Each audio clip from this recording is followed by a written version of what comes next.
मित्रांनो, कोल्हापूर संस्थानमधील माणगाव येथे डॉक्टर बाबासाहेब आंबेडकरांच्या अध्यक्षतेखाली 21 व 22 मार्च 1920 रोजी दक्षिण महाराष्ट्र दलित परिषदेचे प्रथम अधिवेशन झाले. या अधिवेशनात छत्रपती शाहू महाराजांची विशेष उपस्थिती लाभली. या परिषदेमध्ये आपल्या भाषणात शाहू महाराजांनी उपस्थित जनतेला संबोधित करताना म्हटले की, तुम्ही तुमचा पुढारी शोधून काढलात, ह्याबद्दल मी तुमचे अंतःकरणपूर्वक अभिनंदन करतो. माझी खात्री आहे की डॉक्टर आंबेडकर तुमचा उद्धार केल्याशिवाय राहणार नाहीत. इतकेच नव्हे तर अशी एक वेळ येईल की ते सर्व हिंदुस्थानचे पुढारी होतील, असे माझी मनोदेवता मला सांगत आहे. या माणगाव परिषदेने डॉक्टर बाबासाहेब आंबेडकर व छत्रपती शाहू महाराज असे दोन अगदी खंबीर नेते एकाच वेळी अस्पृश्य समाजाला दिले. 21 मार्च 1927 रोजी महाळ येथील ब्राह्मणांनी वेदमंत्रांनी चवदार तळ्याची शुद्धी केली. 21 मार्च 1934 रोजी मलकापूर येथे अस्पृश्यांची परिषद संपन्न झाली. 22 मार्च 1933 रोजी अहिल्याश्रम पुणे येथे महाराजा सयाजीराव गायकवाड यांचा सत्कार करण्यात आला.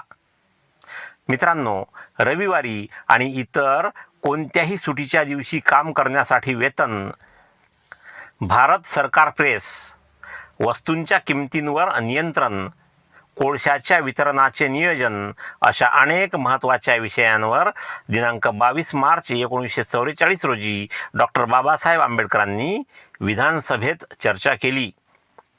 23 मार्च 1918 रोजी महाराजा सयाजीराव गायकवाड यांच्या अध्यक्षतेखाली मुंबईमध्ये भारतीय अस्पृश्यता निवारक परिषद संपन्न झाली. 23 मार्च 1929 रोजी बेळगाव येथील विद्यार्थी आश्रमाच्या पटांगणात आयोजित अस्पृश्यांच्या सभेत डॉक्टर बाबासाहेब आंबेडकरांनी प्रभावी मार्गदर्शन केले. 23 मार्च 1931 रोजी भगतसिंग, राजगुरू आणि सुखदेव या भारतीय क्रांतिकारकांना फाशी देण्यात आली. मित्रांनो, पूर्व पंजाबमधून येणाऱ्या अस्पृश्य लोकांची अवस्था दिवसागणिक बिकट होत चालली होती. म्हणून 23 मार्च 1948 रोजी डॉक्टर बाबासाहेब आंबेडकरांनी के.सी. नियोगी यांना पत्रात लिहिले की, ही अस्पृश्यांची समस्या सोडविण्यासाठी मदत व पुनर्वसन विभागात अस्पृश्यांमधील अधिकाऱ्यांची नेमणूक करावी. 24 मार्च 1933 रोजी श्रीरंगा अय्यर यांनी केंद्रीय कायदेमंडळात मंदिर प्रवेश बिल मांडले आणि त्याच दिवशी म्हणजे 24 मार्च 1933 रोजी मुंबई विधानसभेत डॉक्टर बाबासाहेब आंबेडकरांनी ग्रामपंचायत विधेयकावर चर्चा केली. 24 मार्च 1942 रोजी क्रिप्स यांचे त्रिसदस्यीय प्रतिनिधिमंडळ भारतामध्ये दाखल झाले. 24 मार्च 1950 रोजी डॉक्टर बाबासाहेब आंबेडकरांनी संसदेमध्ये schedule caste employees in ministry of law म्हणजेच कायदे मंत्रालयातील अनुसूचित जातीचे कर्मचारी या विषयावर विस्तृतपणे चर्चा केली. 25 मार्च 1947 रोजी अस्पृश्योद्धाराच्या विषयावर लखनौ येथे असेंब्ली हॉलवर मोर्चा काढण्यात आला. 25 मार्च 1950 रोजी डॉक्टर बाबासाहेब आंबेडकरांनी सोसायटीज रजिस्ट्रेशन अमेंडमेंट बिल म्हणजेच सोसायटी नोंदणी दुरुस्ती या विधेयकावर चर्चा केली. 26 मार्च 1929 रोजी बेळगाव जिल्हा बहिष्कृत परिषदेचे 6वे अधिवेशन संपन्न झाले. 26 मार्च 1946 रोजी डॉक्टर बाबासाहेब आंबेडकरांनी भारतीय वित्तीय विधेयक या विषयावर अनेक प्रश्नांची उत्तरे दिली. 27 मार्च 1930 रोजी मुंबईतील नायगाव येथे स्वतंत्र मजूर पक्षाची वार्षिक सर्वसाधारण सभा संपन्न झाली. 27 मार्च 1936 रोजी डॉक्टर बाबासाहेब आंबेडकरांनी जात पात तोळक मंडळ लाहोर यांना पत्र पाठवले. 27 मार्च 1945 रोजी विधानसभेतील वादविवादामध्ये डॉक्टर बाबासाहेब आंबेडकरांनी कामगार विभागाच्या संदर्भात पुरवणी अनुदान देण्याच्या मागणीवर चर्चा केली. 28 मार्च 1916 रोजी बॉम्बे क्रॉनिकलच्या संपादकाला डॉक्टर बाबासाहेब आंबेडकरांनी प्रकाशित करण्यासाठी एक पत्र पाठवले. हे पत्र त्यांनी अमेरिकेच्या कोलंबिया विद्यापीठात शिकत असताना पाठवले होते. मुंबई महापालिकेच्या कार्यालयाबाहेर सर फिरोजशाह मेहता यांचा पुतळा प्रस्तावित होता. बाबासाहेबांनी पत्रात लिहिलेल्या मजकुरानुसार एखाद्या महान व्यक्तीच्या स्मारकाचे पुतळा म्हणजे पूर्णपणे क्षुल्लक रूप असेल. त्यांच्या मते कोणत्याही स्मारकाची सामाजिक उपयुक्तता असणे आवश्यक आहे. विशेषतः ज्ञानाच्या प्रसारासाठी सर फिरोजशाह मेहता यांचे स्मारक म्हणून सार्वजनिक वाचनालय बांधावे असा बाबासाहेबांनी या पत्राद्वारे प्रस्ताव दिला. 28 मार्च 1934 रोजी मलकापूर येथे अस्पृश्य महिला परिषद संपन्न झाली. 29 मार्च 1929 रोजी डिप्रेस्ड क्लासेस मिशन अहिल्याश्रम पुणे येथे मातंग समाजाची जाहीर सभा संपन्न झाली. 29 मार्च 1945 रोजी डॉक्टर बाबासाहेब आंबेडकरांनी विधानसभेत विविध महत्त्वाच्या विषयांवर चर्चा केली. 30 मार्च 1929 रोजी बहुजन नायक हे साप्ताहिक सुरू झाले. 30 मार्च 1942 रोजी डॉक्टर बाबासाहेब आंबेडकर आणि क्रिप्स साहेबांची भेट झाली आणि याच दिवशी दिल्लीमध्ये अस्पृश्य नेत्यांची परिषद संपन्न झाली.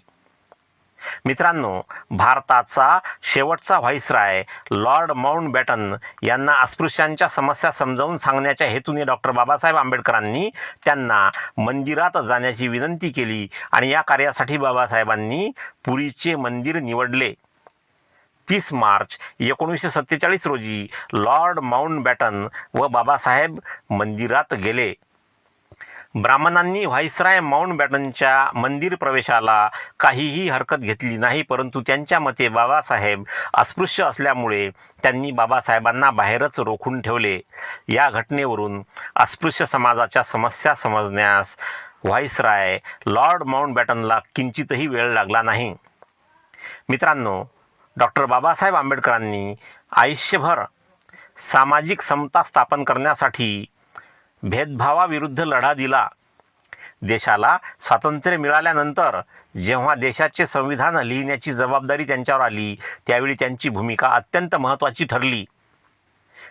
बाबासाहेबांनी आलेली जबाबदारी समर्थपणे स्वीकारून आपल्या बुद्धिमत्ता व मेहनतीच्या जोरावर ती जबाबदारी पूर्ण केली आणि भारताला समता, बंधुता आणि न्यायावर आधारलेले जगातील सर्वात प्रदीर्घ लिखित संविधान अर्पण केले. बाबासाहेबांच्या या अमूल्य योगदानासाठी 31 मार्च 1990 रोजी त्यांना मरणोत्तर सर्वोच्च नागरी पुरस्कार भारतरत्न देण्यात आला. मित्रांनो, तथागत भगवान गौतम बुद्ध आणि त्यांचा धम्म, तसेच राष्ट्रपिता महात्मा ज्योतिराव फुले, राजर्षी छत्रपती शाहू महाराज, विश्वरत्न बोधिसत्व डॉक्टर बाबासाहेब आंबेडकर आणि बहुजनांच्या सर्व महापुरुषांच्या विचारांचा प्रचार आणि प्रसार करण्याचे कार्य मी जोशाबा चॅनलच्या माध्यमातून हाती घेतलेले आहे. मित्रांनो, आपणास विनंती आहे की कृपया या व्हिडिओला लाईक करा, व्हिडिओ आपल्या मित्रांमध्ये शेअर करा. चॅनलवर नवीन असाल तर कृपया सबस्क्राईब करा. तसेच माझ्या या कार्यात तुम्ही मला मदतसुद्धा करू शकता. व्हिडिओखालील थँक्स बटनाचा उपयोग करून चॅनलला मदत करा किंवा या QR कोड किंवा मोबाईल नंबरच्या सहाय्याने सुद्धा आपण चॅनलला मदत करू शकता. धन्यवाद. जय भीम. भेटूया पुढील व्हिडिओमध्ये.